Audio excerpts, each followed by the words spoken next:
नमस्कार दोस्तों, मेरा नाम देविंदर है। आज जो मैं आपको कहानी बताने जा रहा हूं वो कोई कहानी नहीं है, बल्कि मेरे और मेरे दोस्त राघव के साथ घटी एक सच्ची आप बीती है, जो आज से लगभग 10 साल पहले घटी थी। वह घटना इतनी ज्यादा खौफनाक थी कि आज भी उसकी घटना को याद करके मैं इतना ज्यादा डर जाता हूं कि ऐसा लगता है अभी भी फिर से मेरे साथ वैसा ही होने लग जाएगा। मैं और राघव दोनों कॉलेज में एक साथ ही पढ़ते थे। कॉलेज के और भी कई सारे दोस्त थे जो हमेशा हम दोनों को किसी ना किसी पार्टी या फंक्शन में बुलाते रहते थे, लेकिन हमारे घर वाले काफी ज्यादा स्ट्रिक्ट थे, जिसके चलते हम कभी भी पार्टी या ऐसा कुछ में ज्वाइन नहीं कर पाते थे। इस कारण हमें काफी गुस्सा आता था, लेकिन फिर यह सोचकर खुद को मना लेते थे कि हमारे भलाई के लिए ही घर वाले मना करते हैं। खैर, देखते ही देखते कॉलेज का फाइनल एग्जाम भी खत्म हो गया। अब काफी दिन तक रिजल्ट तो नहीं आने वाला था, जिसके चलते काफी दिन तक छुट्टी मिल गई थी। हम दोनों ऐसे ही हर दिन कहीं ना कहीं घूमने जाया ही करते थे। एक रोज मेरे फोन में मेरे एक कॉलेज के दोस्त का कॉल आया कि कल मोहन का बर्थडे है, जंगल के पास में ही फार्म हाउस है, तो क्या तुम लोग चल सकते हो? उसकी बात सुनकर पहले तो मैंने मना कर दिया, लेकिन जैसे ही मैंने वह बात राघव को बताई तो वह खुशी के मारे झूम उठा। वह मुझसे बोला, यार मेरे घर वाले कल ही बिहार किसी सत्संग में जा रहे हैं और सुबह तक ही लौटेंगे। यार मेरी कार भी फ्री है। उसकी बात सुनकर मैंने उससे कहा, यार मेरे घर वाले नहीं जाने देंगे, तू नहीं जानता क्या? और वह भी रात के समय, मैरा जंगल। राघव मेरी बात सुनकर थोड़ा निराश हो गया। फिर थोड़ी देर चुप्पी साधने के बाद मुझसे बोला, अच्छा क्यों ना मैं तुम्हारे घर पर बात करूं कि मेरे घर वाले जा रहे हैं और अकेले मुझे डर लगेगा, तो शायद वे तुझे मेरे घर रुकने की परमिशन दे दें, और एक बार तू यहां आ गया तब तो कोई दिक्कत ही नहीं होगी। राघव की बात सुनकर मैं काफी खुश हो गया, क्योंकि उसकी बातों में काफी दम था। इसलिए मैंने उसकी बातों को हामी भरी और उसके साथ ही अपने घर चला आया। घर पहुंचते ही राघव ने मम्मी से अपनी सारी बात बताई और कॉलेज की छुट्टी का बहाना भी दिया कि पढ़ाई में कोई डिस्टरबेंस नहीं होगी। शुरू शुरू में मम्मी तो नानुकू करती रही, लेकिन काफी देर तक मम्मी को मनाने के बाद वह मान गई। अब तो खुशी के मारे मानो हम दोनों की ही बाँछें खिल गईं। मैंने तुरंत अपने बैग में छुपाकर नए कपड़े डाल लिए और ऊपर से कुछ किताब भी रख दी। शाम को हम दोनों ने अपने घर पर ही नाश्ता किया और मम्मी से बोलकर राघव के घर निकल गए। राघव का घर मेरे घर से 5 किलोमीटर की दूरी पर था, इसलिए वहां पहुंचने में ज्यादा समय नहीं लगा। उसके घर पहुंचने पर हमने देखा कि सभी लोग बिहार जाने की तैयारी में लगे हुए थे। राघव के पापा हमें आता देख बोले, अच्छा हुआ देविंदर तुम भी आ गए। राघव के साथ कार में चलना और बिहार छोड़कर वापस आ जाना। बिहार तक की दूरी लगभग 150 किलोमीटर है और राघव कॉलेज के दिनों से ही अच्छी खासी कार ड्राइव करना जान गया था। फैमिली को कहीं भी आना जाना होता था तो राघव को ही लेकर जाते थे। खैर, मैंने उन्हें नमस्ते करके हामी भर दी और राघव के साथ उसके कमरे में चला गया। कमरे में जाकर मैंने राघव से बोला, भाई तू जब छोड़ने जाएगा तो वापस लेने भी जाना होगा ना, और फिर पार्टी तो कल रात को है और तेरे घर वाले परसों सुबह ही आ जाएंगे, तो कैसे क्या होगा भाई? अगर घर वालों को पता चल गया तो दिक्कत हो जाएगी। मेरी बात सुनकर राघव हंसते हुए बोला, अरे यार तू भी ना बहुत टेंशन लेता है, पार्टी पूरी रात थोड़ी ना होगी, रात में ही हम वापस आ जाएंगे और अगली सुबह को उन्हें लेने के लिए मैं अकेला ही चला जाऊंगा। मुझे उसकी बात कुछ ठीक नहीं लग रही थी। एक तो रात को जंगल के हाउस में पार्टी और दूसरी बात की अगली सुबह तक कैसे भी करके बिहार पहुंचना ही था, लेकिन राघव के बार बार कहने से मैं भी उसकी बातों में आ गया। खैर, रात को खाना वगैरह खाकर मैं राघव और उसके परिवार के साथ बिहार तक गए, जहां सत्संग हो रहा था। उन्हें वहां छोड़कर वापस आ गए। रात में मैंने अपने कॉलेज के दोस्तों से कॉल करके आने का प्लान कंफर्म कर लिया और लोकेशन भी अपने मोबाइल पर मंगवा ली। पूरी रात हम दोनों को नींद नहीं आई, इधर उधर की बातें करते रहे। जिंदगी में पहली बार हम दोनों किसी पार्टी को जंगल में अटेंड करने वाले थे, और वह भी अपने घर वालों से झूठ बोलकर। सोचकर बुरा तो लग रहा था, लेकिन इस बार खुशी और उत्साह भी था कि अब मजे नहीं करेंगे तो कब करेंगे। जैसे तैसे करके रात के 3 बजे के आसपास हम दोनों बातें करते करते सो गए। सुबह जब नींद खुली और घड़ी में मैं टाइम देखा तो दिन के 11 बज चुके थे। मैंने हड़बड़ा हुए राघव को जगाया और मोबाइल उठाकर देखा तो कॉलेज के दोस्तों के बहुत सारे मिस्ड कॉल्स थे। ये देखकर मैंने तुरंत वापस कॉल बैक किया तो उधर से आवाज आई, क्या यार कब से कॉल ट्राई कर रहा हूं, कहां मर गया था? मैंने उसे सॉरी बोलते हुए कहा, अरे भाई माफ करना, कल देर रात तक सोए थे इसलिए जगने में देरी हो गई।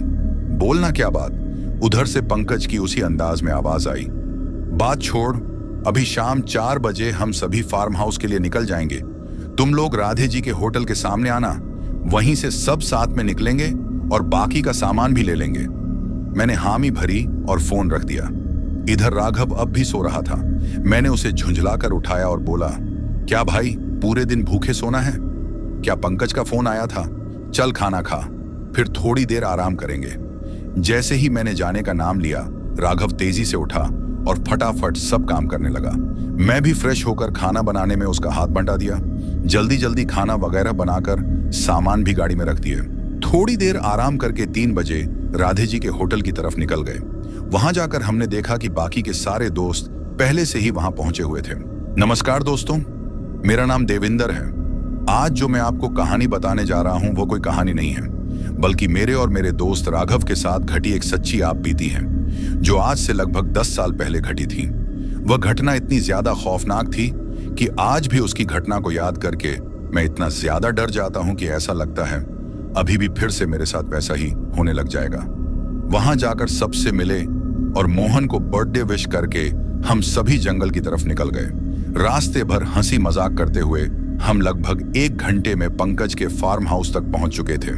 वहां जाकर सारी बंदोबस्त की ओर रात 11 बजे केक वगैरह काटा, जमकर डांस किया और खूब मस्ती हुई। आपस में शराब भी चली। हालांकि मैंने 2-3 बार बियर पी थी, लेकिन शराब जिंदगी में पहली बार पी रहा था, इसलिए दूसरे पैग में ही मैं ढेर हो गया था और राघव की हालत भी कुछ खास नहीं थी। रात के 12 बजे तक पार्टी चली। सारे दोस्तों ने तो हमसे भी ज्यादा पी ली थी, इसलिए वह तो फार्म हाउस में ही रुक गए। लेकिन मेरे और राघव के साथ दिक्कत यह थी कि जैसे भी करके घर वापस जाना ही था, इसलिए हमने अपना नशा उतारने के लिए नींबू पानी भी पिया, लेकिन उससे भी कोई खास फायदा नहीं हुआ। फिर भी हम दोनों ने घर जाने का मन बना ही लिया था, क्योंकि अगर हमारे कारनामों के बारे में घर वालों को जरा भी भनक लगती तब तो हमारी खैर नहीं थी।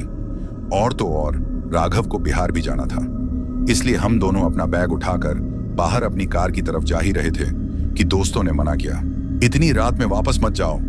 जंगल वाला रास्ता रात में बहुत ही ज्यादा खतरनाक है। दिन में आने जाने में कोई दिक्कत नहीं होती, लेकिन बहुत से लोगों ने सुना है कि रास्ते में कुछ शैतानी शक्तियां घूमती रहती हैं। दोस्तों की बात सुनकर राघव जोर से ठाक्का मारकर हंस पड़ा और चिढ़ाते हुए बोला, क्या यार तुम लोग किस जमाने की बात कर रहे हो? भूत प्रेत शैतान ये सब मन का भ्रम है। हमारे पूर्वजों के पास मस्ती करने के लिए कुछ होता नहीं था, इसलिए इन सब बातों को इतना ज्यादा प्रचलित कर दिया था। राघव की बात खत्म होते ही मुझे थोड़ी घबराहट होने लगी, क्योंकि मैंने भी एक बार पिताजी के मुंह से जंगल के बारे में सुना था और मैं कितना बड़ा बेवकूफ हूं जो मेरे दिमाग में वह बात एक बार भी नहीं आई थी। मन तो किया कि दोस्तों की बात मानकर वहीं रुक जाऊं, लेकिन अब कोई चारा नहीं था, इसलिए राघव के साथ कार में बैठकर हम दोनों की तरफ निकल पड़े। वीरान इलाका और अमावस्या की अंधेरी रात, मैं और राघव जंगल के बीचों बीच बनी कच्ची सड़क से होकर गुजर रहे थे। रह रहकर बहुत से अजीब अजीब जानवरों की आवाजें आ रही थीं। मुझे बार बार अपने दोस्तों और पिताजी की बातें याद आ रही थीं, जिसके चलते मैं चौकन्ना होकर चारों तरफ नजर दौड़ाने लगा। जब मुझसे रहा नहीं गया तो मैंने राघव से कहा, भाई गाड़ी का शीशा ऊपर कर ले, मुझे बहुत ज्यादा डर लग रहा है।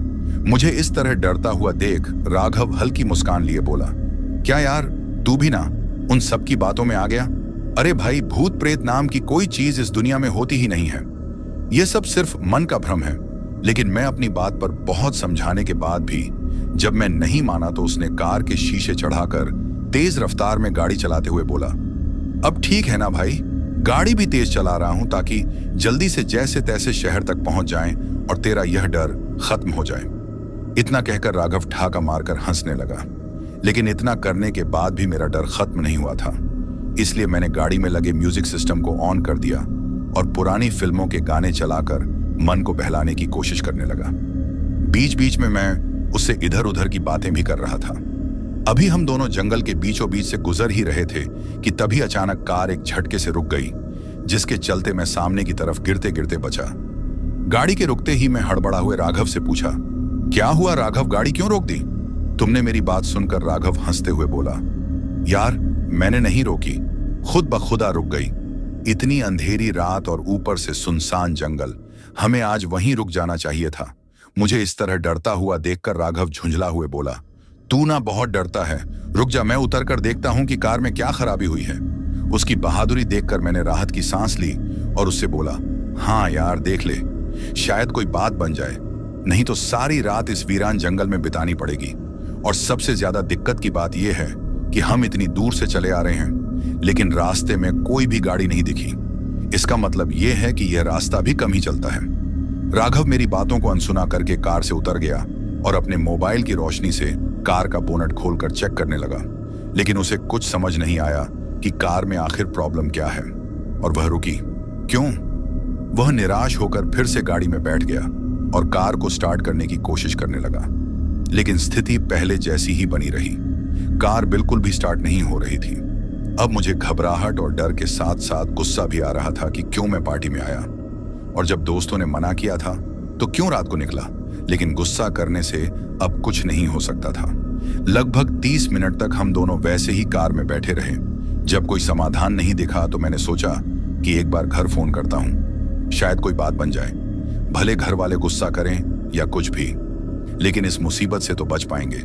यही सोचकर मैंने जैसे ही मोबाइल पॉकेट से निकाला तो देखा कि मेरे फोन में नेटवर्क ही नहीं था। ये देखकर मैं घबराते हुए राघव से पूछा, भाई तेरे फोन में नेटवर्क है क्या? लेकिन राघव ने जैसे ही अपना फोन देखा तो उसके फोन में भी नेटवर्क नहीं आ रहा था। अब तो हालत और खराब हो गई। हम दोनों ही सोच में पड़ गए कि अब क्या होगा, इतनी रात को इस जंगल में क्या करेंगे। अभी हम दोनों सोच ही रहे थे कि तभी पीछे से कुछ बकरियों की आने की आवाज सुनाई दी। जल्दबाजी में मैंने पीछे मुड़कर देखा तो पीछे से एक चरवाहा अपनी कुछ बकरियों के साथ हमारी कार के पास ही आ रहा था। कुछ ही देर में वह चरवाहा गाड़ी के एकदम पास आ गया और हम दोनों से पूछा, क्या हुआ साहब, आपकी गाड़ी खराब हो गई क्या? उस चरवाहे को देखकर मैंने चैन की सांस ली और उससे बोला, हाँ भैया, कुछ समझ में नहीं आ रहा। वहां जाकर सबसे मिले और मोहन को बर्थडे विश करके हम सभी जंगल की तरफ निकल गए। रास्ते भर हंसी मजाक करते हुए हम लगभग 1 घंटे में पंकज के फार्म हाउस तक पहुंच चुके थे। वहां जाकर सारी बंदोबस्त की ओर रात 11 बजे केक वगैरह काटा कि क्या करें, फोन भी नहीं लग रहा। मेरी बात सुनते ही वह चरवाहा बोला, कोई बात नहीं साहब, हमारा गांव दूरी पर है, वह उजाला देख रहे हैं, हमारे गांव से ही आ रही है, आप दोनों चलो, रात के रुक जाना, सुबह निकल जाना। चरवाहे की बात सुनकर राघव तुरंत बोल पड़ा, नहीं भैया, हम अभी कहीं नहीं जा सकते, सुबह तक पहुंचना ही है। उसकी बात सुनकर मुझे बड़ा गुस्सा आया और झुंझला हुए बोला, भाई अभी कार खराब हो गई है, सुबह तक कैसे पहुंच पाएंगे? तू ही बता, जब तक कार ठीक नहीं हो जाती इस जंगल में अकेले क्या करेंगे? मुझे इस तरह करते हुए देख राघव बोला, यार तू समझ नहीं पा रहा, ऐसे वीरान जगह पर अगर गाड़ी खड़ी करके रख दें तो चोरी होने का भी डर है। राघव अपनी बात पूरी करता कि तभी वह चरवाहा बीच में ही बोल पड़ा, अरे साहब, इस जंगल में रात के समय किसी की भी हिम्मत नहीं होती, यहां आने की और चोरी तो दूर की बात है। उसकी बात सुनकर मुझे कुछ अजीब लगा कि अगर रात को किसी की हिम्मत नहीं होती इधर आने की, तो यह चरवाहा इतनी रात गए क्या कर रहा है? मन में थोड़ा बहुत संदेह तो हो रहा था, इसलिए मैंने उससे पूछा, क्या नाम है तुम्हारा और तुम इतनी रात को इस जंगल में क्या कर रहे हो? वह चरवाहा थोड़ा हंसते हुए बोला, साहब मेरा नाम श्याम है। वह क्या है कि मेरी बकरियां जंगल में गुम हो गई थीं, उन्हीं सबको ढूंढते ढूंढते रात हो गई। उसकी बात कुछ हजम नहीं हुई थी, लेकिन मरता क्या ना करता। ऐसे जंगल में अकेले रुकना खतरे से खाली नहीं लग रहा था, इसलिए मैंने जय तैसे राघव को मनाया और कार को लॉक करके हम दोनों उस चरवाहे के साथ उसके गांव की ओर चल पड़े। वह चरवाहा कुछ अजीब तरह से चल रहा था, मतलब कि शायद उसका एक पैर छोटा था जिसके चलते वह लंगड़ा रहा था। अंधेरे में तो कुछ ठीक से दिखाई नहीं दे रहा था, इसलिए हम दोनों उसके पीछे पीछे चुपचाप बस चलते जा रहे थे। कुछ ही देर में हम दोनों उसके गांव पहुंच गए। गांव बहुत ही अजीब था, मतलब कि रात के समय सब लोग तो सोए हुए रहते हैं ना, लेकिन उस गांव की बात ही अलग थी। लालटेन की रोशनी में हमने देखा कि गांव की चौपाल पर बैठकर कुछ लोग हुक्का पी रहे थे और हंसी मजाक कर रहे थे।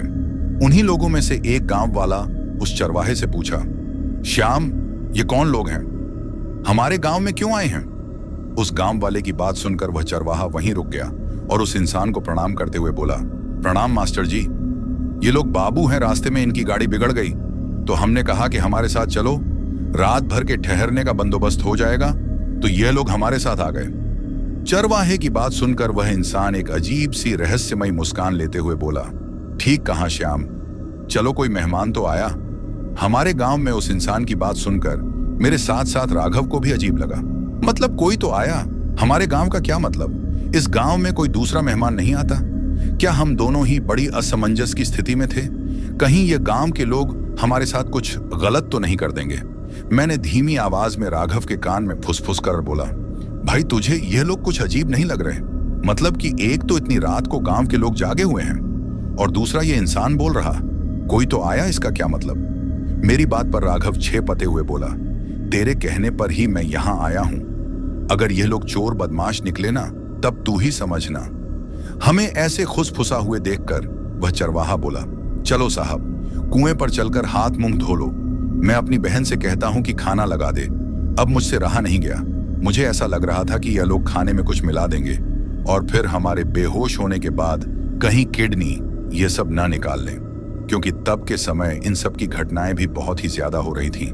इसलिए मैंने जल्दबाजी में डरते हुए कहा, नहीं नहीं, हम खाना नहीं खाएंगे, बस रात बिताने के लिए थोड़ी सी जगह चाहिए। मेरी बात सुनकर वह चरवाहा हंसता हुआ बोला, ठीक है, मैं अभी बहन को बुला देता हूं। वह आप दोनों को कोठरी में ले जाएगी। वहीं 2 चरपा पड़ी हैं, बिछाना बिछाकर लेट जाइए। हम दोनों कुछ बोलते उससे पहले ही वह जो मास्टर था वह बोल पड़ा, श्याम, मेहमानों की खातिरदारी में कोई कमी नहीं होनी चाहिए, अच्छे से सेवा करना। इधर श्याम भी अजीब सी शैतानी हंसी निकालते हुए बोला, नहीं होगी मास्टर जी, आप लोग चिंता नहीं कीजिए। इतना बोलकर उस चरवाहे ने घर के अंदर पुकारते हुए बोला, बहन बाहर आओ, मेहमान आया है। चरवाहे की आवाज लगाते ही एक लड़की घूंघट उड़े हाथ में लालटेन लेकर बाहर आई। श्याम ने कहा, दोनों साहब को कोठरी में ले जाओ, दोनों छपाई पर बिछौना बिछा देना। उस लड़की ने सिर हिलाकर हाँ में जवाब दिया और हम दोनों को कोठरी में ले गई। उस लड़की का भी चलने का अंदाज उसी चरवाहे जैसा था, मतलब कि एक पैर छोटा था और वह भी लंगड़ा हुए चल रही थी।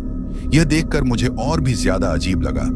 मुझसे अब रहा नहीं गया और मैंने राघव को कोहनी मारकर उसके पैरों की तरफ देखने को कहा। वह भी मुझे आश्चर्य से देखने लगा। खैर, उस वक्त भी मैंने यही सोचा कि हो सकता है यह जेनेटिक प्रॉब्लम हो। थोड़ी ही देर में उस लड़की ने चरपा पर बिछौना बिछा दिया। फिर उसने इशारे में कहा, लेट जाइए। उस लड़की के ऐसा बोलने पर हम दोनों एक दूसरे का मुंह ताक लगे। समझ में नहीं आ रहा था कि क्या करें कि यह दोनों भाई बहन क्यों इतना जल्दी सुलाने के लिए बेताब हो रहे हैं। पर अब काफी लेट हो चुका था। वहां से बाहर जाते तो कहां जाते, इसलिए उस लड़की के कहे अनुसार हम दोनों उस बिस्तर पर लेट गए। हमारे लेट जाने के बाद वो लड़की लालटेन को एक तख्ते पर रखकर उसी तरह लंगड़ा हुए वहां से निकल गई। उसके जाने के बाद हम दोनों थोड़ी देर इधर उधर की बातें करते रहे। राघव परेशान होते हुए बोला, सुबह इसी गांव के आसपास कोई मैकेनिक को ढूंढकर सबसे पहले गाड़ी बनवाएं, फिर जितना जल्दी हो सके तुझे घर छोड़कर बिहार चला जाऊंगा, वरना मेरी तो खैर नहीं। मैं उसकी परेशानी अच्छे से समझ रहा था, इसलिए उसे बोला, भाई बस जैसे तैसे रात कट जाए, कि क्या करें, फोन भी नहीं लग रहा। मेरी बात सुनते ही वह चरवाहा बोला, कोई बात नहीं साहब, हमारा गांव दूरी पर है, वह उजाला देख रहे हैं, हमारे गांव से ही आ रही है। आप दोनों चलो, रात के रुक जाना। सुबह जल्दबाजी तो मुझे भी है, घर वालों को अगर पता चला ना कि मैं झूठ बोलकर पार्टी मनाने आया हूं तो तू जानता ही है मेरे साथ क्या होगा। राघव मेरी बात सुनकर एकदम शांत रहा। खैर, इधर उधर की बातें करते करते राघव तो जल्दी सो गया, लेकिन मुझे नींद बिल्कुल भी नहीं आ रही थी। ऐसा लग रहा था कि यहां जरूर कुछ ना कुछ अजीब है। मुझे बाहर से भी कुछ अजीब और डरावनी आवाजें आ रही थीं। मन को शांत करके मैं बस सोने की कोशिश कर ही रहा था कि अचानक एक तेज हवा का झोंका हमारे कमरे के अंदर आया और कोठरी की लालटेन बुझ गई। लालटेन के बुझते ही मैं पूरा का पूरा पसीने पसीने हो गया। मुझे और भी ज्यादा डर लगने लगा। जब मुझसे रहा नहीं गया तो मैंने झट से अपनी मोबाइल निकाली और फ्लैश लाइट जलाकर कोठरी में रोशनी कर ली। अभी मैं कुछ देर ऐसे ही लेटा ही था कि तभी मुझे बाहर गलियारे से किसी लड़की के चलने की आवाज सुनाई दी। पायल की आवाज से मुझे पता चल गया था कि यह उसी चरवाहे की बहन है। मैंने सोचा कि हो सकता है वह सोच के निकली होगी, इसलिए बिना उस बात पर ध्यान दिए मैं सोने की कोशिश करने लगा। अभी मात्र 5 मिनट ही बीते होंगे कि तभी मुझे बाहर उसी चरवाहे की धीमी सी आवाज सुनाई दी जो अपनी बहन से पूछ रहा था, सो गए क्या? दोनों जवाब में उस लड़की के भी धीरे धीरे फुसफुसाना की आवाज आई। हाँ भाई जी, लगता तो है। और इतना बोलकर उन दोनों की खिलखिलाकर हंसने की आवाज आई। उनकी हंसी सुनकर मुझे ऐसा लगने लगा कि कहीं वह दोनों हमारे साथ कोई खेल तो नहीं खेलने वाले, कहीं ये लोग सच में चोर लुटेरे तो नहीं। मन में बहुत सारे सवाल उठने लगे थे। थोड़ी ही देर में उन दोनों की हंसी की आवाज खत्म हो गई। फिर मैं जैसे तैसे मन को समझाकर फिर से सो की कोशिश करने लगा। अब इधर मेरे मोबाइल की बैटरी भी डिस्चार्ज होने वाली थी, इसलिए मैंने मोबाइल बंद कर दिया और कुछ ही देर में मेरी भी आंख लग गई। आधी रात के वक्त मुझे राघव के जोर से चीखने की आवाज सुनाई दी, जिससे मैं हड़बड़ा के उठा और फौरन अपनी मोबाइल की फ्लैशलाइट जला दी। सामने देखा, राघव डरा हुआ चरपा पर बैठा हुआ है। वह थर थर करके कांप रहा था और पूरा पसीने से भिगा हुआ था। उसे इस तरह डरते हुए देख मैं फौरन उसके पास गया और उससे पूछा, क्या हुआ भाई, इतना डरे हुए क्यों हो? कोई बुरा सपना देखा क्या? मेरी बात सुनकर राघव रूहानी सूरत बनाकर बोला, भाई मैं सोया हुआ था कि तभी मुझे ऐसा लगा कि मेरे सीने पर कोई चढ़ा हुआ है। उसके बड़े बड़े बाल थे और आंखें एकदम सफेद सी। जैसे ही मैं चीखा, वह चरपा के नीचे घुस गई। मुझे हिलने की भी हिम्मत नहीं हो रही थी। भाई, इतना भयानक चेहरा मैंने आज तक नहीं देखा। राघव की बातें सुनकर पहले तो मुझे विश्वास ही नहीं हुआ, लेकिन फिर उसे तसल्ली देने के लिए जैसे ही मैंने चरपा के नीचे झांका तो सामने का दृश्य देखकर मेरा दिल एकदम धक से कर बैठा। मैंने देखा कि नीचे वही चरवाहे की बहन घूंघट ओढ़े लेटी हुई थी।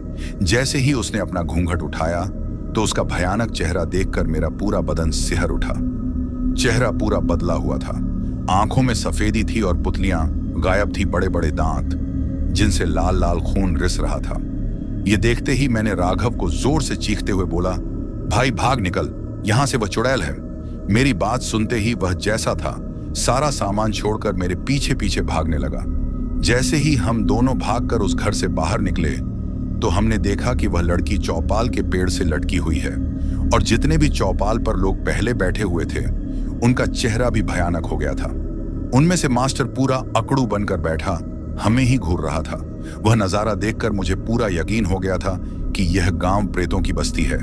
हम दोनों आंखें फाड़ फाड़ कर वह नजारा देख ही रहे थे कि तभी वह सारे के सारे लोग हम दोनों के पास कूदते कूदते आने लगे। एक अजीब सा माहौल उस वक्त बन गया था। चारों तरफ से उनकी शैतानी हंसी सुनाई दे रही थी। अभी वह हम दोनों के करीब आते, इसके पहले मैंने राघव का हाथ पकड़ा और फिर से चिल्लाते हुए बोला, भाई भाग। हम दोनों अपनी पूरी ताकत लगाकर जिधर से आए थे उधर ही भागने लगे। हम अभी भाग ही रहे थे कि तभी वह चरवाहा जो हमें उस गांव में लेकर आया था हवा में उड़ते हुए जोर जोर से चिल्लाते हुए हमारी तरफ बढ़ते हुए बोला, भागो जितना भागना है, भागो, भाग कर जाओगे। कहां? तभी मुझे मेरी दादी की बताई हुई एक बात याद आ गई कि जब भी तुम्हें लगे कि आसपास नेगेटिव एनर्जी का आभास हो रहा है तो बस भगवान को याद करने लगना, सारी बलाएं टल जाएंगी। मेरा दिमाग उस वक्त जोरों से काम करने लगा और मैंने तुरंत फोन बाहर निकालकर हनुमान चालीसा बजा दी। बजते ही वह सारे प्रेत और भूत और चुड़ैल चीखने चिल्लाने लगे। ऐसा लगा जैसे कोहराम मच गया हो। सब पीछे हटने लगे। इतनी देर में हमें काफी अच्छा मौका मिल गया था और हम दोनों ने फिर से पूरी ताकत लगाकर भागना शुरू किया। अब हम दोनों उसी जंगल की तरफ आ चुके थे जिधर से हम उस गांव की ओर गए थे। मात्र 2 घंटों में हमारे साथ ऐसी ऐसी घटनाएं घट गई थीं कि अगर कोई कमजोर दिल वाला होता या अकेले होता तो उसकी मौत पक्की थी। भागते भागते हम अपनी कार तक पहुंच गए थे। राघव ने अपने पैंट की जेब से तुरंत चाबी निकाली और कार को अनलॉक करके हम दोनों झट से बैठ गए। हमें यकीन ही नहीं हो रहा था कि हम उस शैतानी बस्ती से बचकर वापस आ गए थे, लेकिन मुसीबत अब भी खत्म नहीं हुई थी। हमें जैसे तैसे तुरंत वहां से निकलना था। मैंने राघव से कहा, भाई एक बार फिर से कार स्टार्ट करने की कोशिश करना। मेरी बात मानते हुए राघव ने जैसे ही कार स्टार्ट करने की कोशिश की तो आश्चर्य की बात थी कि कार एक ही बार में स्टार्ट हो गई। गाड़ी के स्टार्ट होते ही राघव ने फुल स्पीड में गाड़ी भगाई और मात्र 10 मिनट के अंदर ही हम दोनों उस जंगल से बाहर निकल गए। जब हम दोनों पास पहुंचे तो राघव ने आगे पीछे देखकर तुरंत गाड़ी रोक दी। उसे ऐसा करते देख मैंने उससे पूछा, भाई क्या हुआ? जल्दबाजी तो मुझे भी है। घर वालों को अगर पता चला ना कि मैं झूठ बोलकर पार्टी मनाने आया हूं तो तू जानता ही है मेरे साथ क्या होगा। राघव मेरी बात सुनकर एकदम शांत रहा। खैर, इधर उधर की बातें करते करते राघव तो जल्दी सो गया, लेकिन मुझे नींद बिल्कुल। अब क्यों गाड़ी रोक दी? राघव मेरी तरफ देखकर रोने वाली आवाज में बोला, भाई मेरा मोबाइल और बैग उसी गांव में छूट गया। ये सुनते ही मैंने अपना माथा पीट लिया, लेकिन अब कैसे भी मैं उस गांव में लौटने वाला नहीं था। इसलिए राघव से बोला, भाईजान, बची लाखों पाए नया मोबाइल खरीद लेंगे यार, लेकिन वापस उस जगह पर नहीं जाएंगे। मेरी बात सुनकर राघव बोला, हाँ तू सही तो कह रहा है, लेकिन भाई घर वाले जब जानेंगे तो बहुत मार पड़ेगी। तू अपने फोन में देख, नेट आया क्या? अपने दोस्तों को बुलाकर उनके साथ चलते हैं। मेरे बहुत मना करने के बाद भी जब वह नहीं माना तो मैंने अपने उन्हीं दोस्तों को कॉल किया जिनके साथ हमने पार्टी की थी। अब तक सुबह के 5 बज चुके थे। बहुत बार फोन ट्राई करने के बाद पंकज ने फोन उठाया। मैंने उसे झूठ बोला कि हमारा फोन जंगल के पास वाले गांव में गिर गया है, क्या तुम लोग आ सकते हो? कुछ देर तक तो वह फोन पर ही उखड़ा रहा, लेकिन मेरे बार बार कहने पर वह अंगड़ाई लेते हुए बोला, ठीक है, कुछ दोस्तों को गाड़ी में लेकर आता हूं। इतना कहकर उसने फोन काट दिया और हम दोनों ने भी कार को वापस मोड़कर उसी जंगल वाले रास्ते में बढ़ा दिया। 20 किलोमीटर आगे बढ़ने के बाद हमने देखा कि सामने से कोई गाड़ी आ रही है। हमें लग गया था कि यह पंकज की ही कार है, इसलिए हॉर्न देकर मैंने उन्हें रुकवाया। गाड़ी में पंकज के साथ साथ 3 दोस्त और भी थे। उन्हें देखकर थोड़ा साहस जरूर आया था कि इतने सारे लोग होंगे तो कोई खतरा नहीं होगा, लेकिन मन में अब भी डर बैठा हुआ था। डर को अंदर छिपाते हुए मैंने उनसे कहा, भाई लोग हमारी गाड़ी के पीछे आओ। उधर ही मोबाइल गिरा था। वह लोग हमारी गाड़ी के पीछे पीछे चलने लगे। कुछ देर में हम दोनों उसी जगह पर आ पहुंचे थे जहां पर वह प्रेतों और भूतों की बस्ती थी।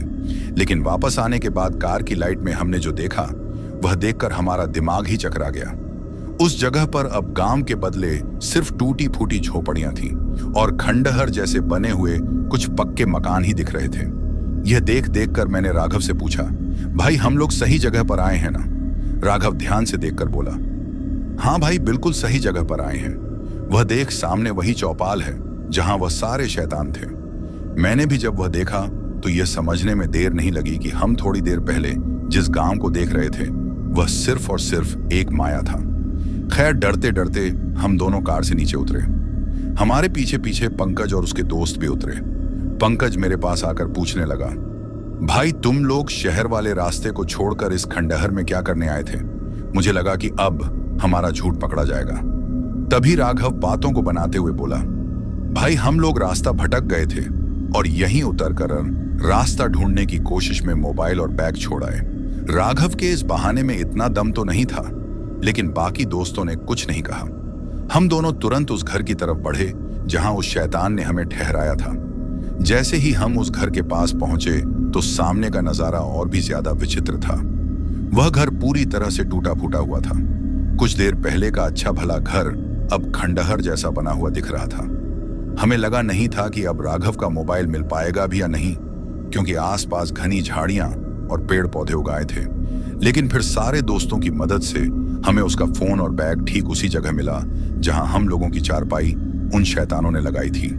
मोबाइल और बैग उठाकर हम दोनों अपने सारे दोस्तों के साथ तुरंत ही उस जगह से निकल गए। शहर पहुंचते ही राघव ने मुझे मेरे घर ड्रॉप किया और अपने घर वालों को लेने के लिए बिहार के लिए निकल गया।